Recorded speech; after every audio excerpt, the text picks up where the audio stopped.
Драги ученици, јас сум Наташа Марковска, оделенски наставник во 5-то оделение во Основното училиште Ѓорги Сугарев од Битола. На овој видео час ќе се запознаеме со нова наставна единица директен индиректен говор. Оваа наставна единица ќе ја разработиме преку една кратка презентација која се надевам ќе ви помогне полесно да ги усвоите новите поими. Исто така ќе ги научиме и интерпункцијските знаци кои што се користат при директен и индиректен говор. За оваа цел вас ќе ви биде потребен учебникот по македонски јазик за 5-то оделение, тетрадка и пенкало. Можеме да почнеме со презентацијата. Во почетокот имаме една табела која што треба да ја разгледаме.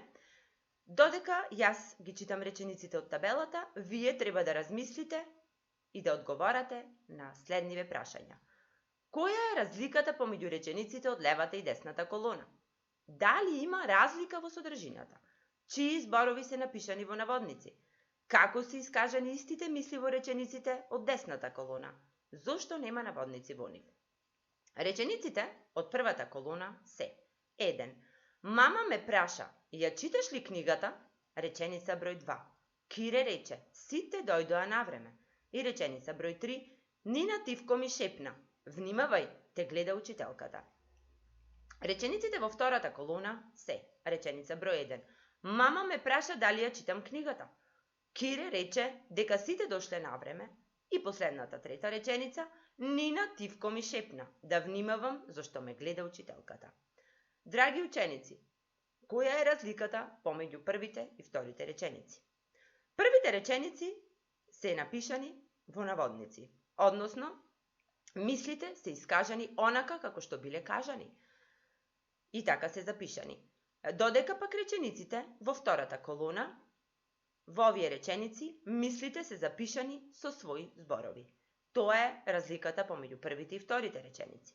Но дали е смената содржината? Односно, дали има разлика во содржината во првите и вторите реченици? Во содржината нема разлика. Содржината останува иста. Разликата единствено е во говорот, односно во начинот на кој што се запишани мислите. Првите реченици се запишани во директен говор, а вторите реченици се запишани во индиректен говор. Ова се новите поими со кои се запознаваме на овој наш час. Директен и индиректен говор. Втората вежба, односно активност, се вика запомни и препиши во тетрадката. Од сето ова што досега го кажавме, можеме да донесеме заклучок. Јас најпрво ќе ги прочитам овие работи кои што треба вие потоа да ги запишете во вашата тетрадка. Број 1. Точното наведување на туѓите мисли се вика директен говор. Сите радосно извикаа, утре ќе одиме на театар. И второ, кога туѓите мисли ги пренесуваме со своји зборови, тогаш употребуваме индиректен говор. Пример, сите радосно извикаа дека утре ќе одат на театар. Ова се двата примери, исти како оние од претходната табела. Речениците кои што беа запишани во директен и индиректен говор. Имате доволно време сето ова што го прочитав да го запишите во вашите тетрадки. Понатаму ќе продолжиме со следната наша активност, која се вика примени го наученото. Следниве реченици кои што сега ќе ви ги прочитам се напишани во директен говор. Ваша задача е да ги преобразите во индиректен говор. Реченица број 1. Ова е мојата топка, ми рече Гоце. Број 2. Внимавај на интерпункцијските знаци, ме предупреди учителката. И реченица број 3. Бате рече, мамо, одам на пливање. Уште еднаш, ваша задача е овие реченици кои што се напишани во директен говор да ги преобразите во индиректен, односно да ги напишите со своји зборови. Го применувам наученото е следната активност. Јас ќе ги прочитам точните одговори, а вие ќе проверите дали вака сте напишале во вашите тетрадки. Реченицата број 1 требаше да гласи вака. Гоце ми рече дека таа е негова топка. Реченица број 2. Учителката ме предупреди да внимавам на интерпункцијските знаци. И број 3. Бате и рече на мајка ми дека ќе оди на пливање. Ова се точните одговори. Следната вежба се вика исто така примени го наученото, Многу слична на претходната вежба, меѓутоа тука одиме во обратен редослед.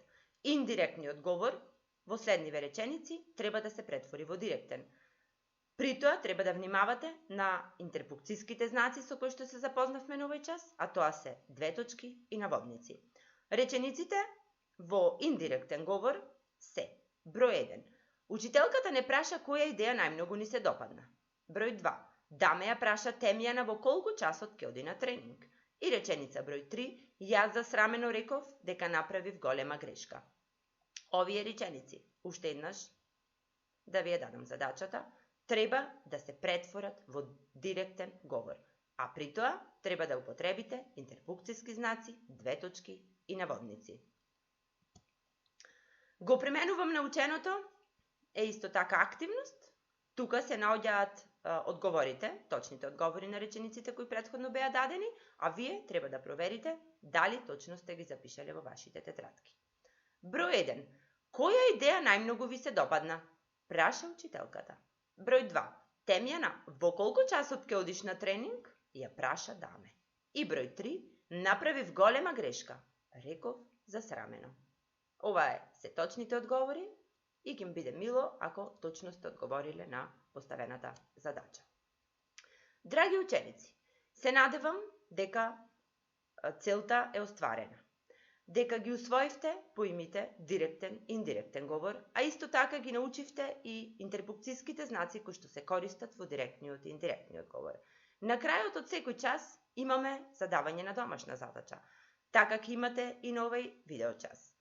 Од расказот Чија мајка е најдобра, што се наоѓа во вашиот учебник по македонски јазик за 5-то деление на страна 110, ќе ги издвоите и ќе ги препишите во вашите тетрадки директниот говор на пиленцата и мачињата. Наместо црта ставај наводници, но внимавај на цртата со која е одделен говорот на писателот. Како пример, тука е запишан следниот. Во учебникот пишува: колку е голема нашата мајка, рече првото. А вие во вашата тетрадка треба да напишите: колку е голема нашата мајка, рече првото. Значи, содржината е иста. Разликата е во интерпункцијските знаци со кои што се означува и се запишува директниот говор. Во првата реченица употребена е цртичка, а додека пак во втората реченица се употребени интерпункцијските знаци, наводници и цртичка. Вие ова треба да го направите и со останатите реченици од расказот Чија мајка е најдобра. Односно, да го претворите директниот говор на пилињата и мачињата и наместо црта да ставате наводници. Драги ученици, ми беше мило што се дружевме на овој видеочас и се надевам дека тоа ќе го правиме и понатаму со други видеочасови и по други предмети. Ви благодарам.